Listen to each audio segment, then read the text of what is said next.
मूर्ख राजा और मंत्री। कई सालों पहले नदी के किनारे पर एक नामक नगरी हुआ करती थी। इस नगरी में शासन करने वाला राजा बहुत ही मूर्ख था। वहीं राजा का मंत्री बहुत चतुर था। एक दिन शाम के समय राजा और मंत्री दोनों नदी के किनारे टहलते हुए शाम का आनंद ले रहे थे। तभी राजा ने मंत्री से एक सवाल पूछा कि क्या तुम बता सकते हो कि यह नदी किस दिशा में और कहाँ तक बहकर जाती है। मंत्री ने राजा को तुरंत जवाब देते हुए कहा कि यह नदी पूर्व की दिशा में बहती है और यह पूरब देश तक जाती है।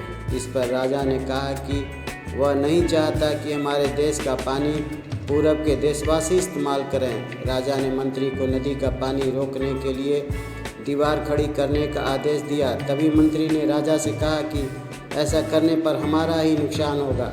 राजा ने गुस्से में कहा कि पानी हमारा है और पूरब देश वाले मुफ्त में इसका इस्तेमाल कर रहे हैं और तुम बोल रहे हो कि हमारा नुकसान होगा। इसमें हमारा कुछ नुकसान नहीं होगा। तुम जल्दी से जल्दी नदी में दीवार बनवाने का काम शुरू कराओ। मंत्री राजा की आज्ञा का पालन करते हुए कारीगरों को बुलाता है और नदी के पास दीवार बनवाने का काम शुरू करता है।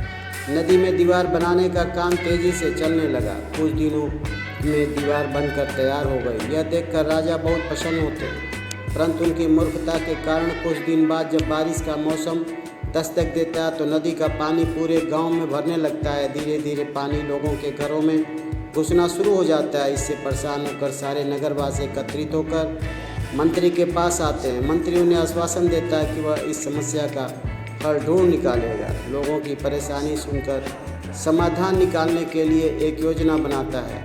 उन्होंने राजमहल में समय को बताने के लिए घंटा बजाने वाले शख्स को इसमें शामिल किया। वह समय के अनुसार घंटा बजाता था, जिससे लोगों को समय का पता चलता था। मंत्री ने उससे कहा कि आज तुम प्रति घंटे की बजाय हर आधे घंटे में घंटा बजाना। उस आदमी ने मंत्री जैसा कहा वैसा ही किया। इससे जब सुबह के 3 बज रहे थे तो उसने 6 बार घंटा बजाया। 6 घंटे सुनकर राजा और सभी नगरवासियों को लगा कि 6 बज गए हैं और सुबह हो गई है। राजा उठकर बाहर आता है तो वहाँ मंत्री पहले से मौजूद होता है। बाहर अंधेरा देखकर राजा मंत्री से पूछता है कि अभी तक सूर्योदय क्यों नहीं हुआ। राजा के सवाल का जवाब देते हुए मंत्री ने कहा, महाराज, प्रातःकाल हो चुकी है पर हमने पूर्व दिशा वालों के यहाँ पानी को जाने से रोक दिया है, तो शायद इसलिए उन्होंने हमारे यहाँ सूर्य की रोशनी को आने से रोक दिया है। इसलिए सूर्य उदय तो हुआ है पर हमारे देश तक यह रोशनी नहीं पहुँची है। ऐसा लग रहा है कि अब हमारे देश में सूरज की रोशनी कभी नहीं पहुंच पाएगी। यह सुनकर राजा चिंता में पड़ जाता है। मंत्री से पूछता है कि क्या इसका कोई उपाय है। मंत्री उत्तर देता है कि महाराज, अगर आप नदी का पानी छोड़ देते हैं तो हो सकता है कि वो भी सूरज को छोड़ देंगे। इससे राज्य में फिर से रोशनी आ जाएगी। राजा मंत्री को तुरंत नदी की दीवार तोड़वाने का आदेश देता है।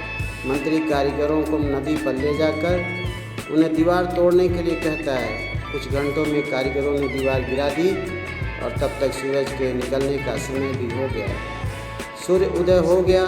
सूर्य की लालिमा देखकर राजा बहुत खुश हुआ और मंत्री को इनाम देने की घोषणा की। राजा ने मंत्री की तारीफ करते हुए कहा कि तुम्हारे कारण हमारे राज्य में फिर से सूर्योदय हो पाया है और तुमने हमारे राज्य को अंधकार से बचाया है।